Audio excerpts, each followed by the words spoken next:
The United States and Iran are now in active contact with each other in Pakistan to try to stop their military conflict.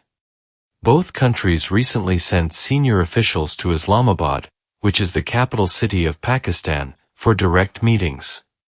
These meetings lasted about 21 hours and took place from April 11 to April 12, 2026. This event is very important because it was the first time since the 1979 Islamic Revolution that high-level officials from both countries sat together in the same room for direct talks. Before this, communication was mostly indirect and often passed through other countries or organizations. Even though the meeting ended on April 12 without a final agreement, both sides did not stop talking and instead started preparing for another round. Officials from both countries are now planning a second meeting that could happen around April 16 or April 17, 2026, depending on final arrangements. Pakistan is acting as a mediator in this situation because it has working relationships with both the United States and Iran. The Prime Minister of Pakistan, Shehbaz Sharif, and other government officials helped organize the first meeting in Islamabad. Their main goal was to prevent the conflict from becoming larger and more dangerous in the region.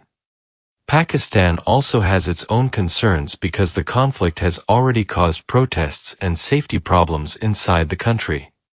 For example, public demonstrations and political pressure have increased due to fear of regional instability. Pakistani leaders are now trying to hammer out a formal agreement between the two sides. The phrase "hammer out" means to work hard to solve or agree on something step by step until it is finished. The urgency of these talks is strongly connected to the situation in the Strait of Hormuz, which is an important sea route for global oil transport.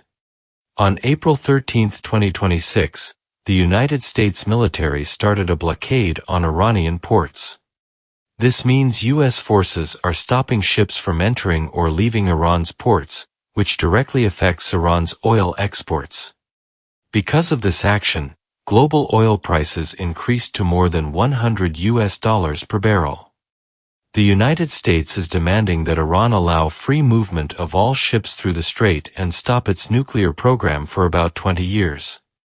Iran has responded by asking the United States to pay for damage caused during the conflict and to stop military actions against its allied groups in countries like Lebanon and Iraq. These demands from both sides are very different, which makes the negotiations more difficult. The people leading these talks are senior and influential officials from both countries. The United States team is led by Vice President J.D. Vance and includes advisors such as Steve Witkoff and Jared Kushner. The Iranian team is led by Mohammad Bagher Ghalibaf and Foreign Minister Abbas Araghchi. These individuals have the authority to make important decisions during the talks. After the first meeting, President Donald Trump said on April 14, 2026, that he is more willing to return to Islamabad for more discussions. He made this statement because the current 2-week ceasefire is still mostly being followed by both sides. At the same time, diplomats are working quickly to prepare the next meeting before the ceasefire period ends. If both countries do not reach an agreement soon, the situation could become more serious at a global level. Iran can only store its oil for a limited time because it cannot export it freely due to the U.S. blockade. Current reports estimate that Iran has space to store oil for only about 13 more days. Oil must be stored in tanks, and these tanks have a fixed maximum capacity.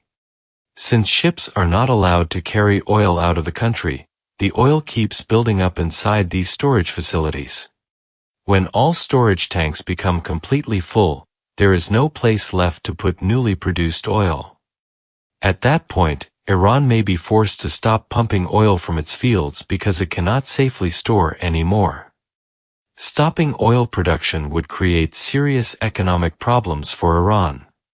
Oil is one of the country's main sources of income, and it is used to fund government operations and public services. If production stops, Iran would lose a large amount of daily revenue. This would also affect workers in the oil industry, including engineers, transport workers, and refinery staff. In addition, restarting oil production after a shutdown is not simple and can take time and extra cost. Because of these risks, the limited storage space is putting strong pressure on Iran to find a solution quickly. The United Nations and several other countries are urging both sides to continue negotiations in Pakistan. They want both countries to remain engaged in dialogue instead of returning to full military conflict. Many officials hope that what is now called the Islamabad process will create a stable and long-term method for solving disputes peacefully.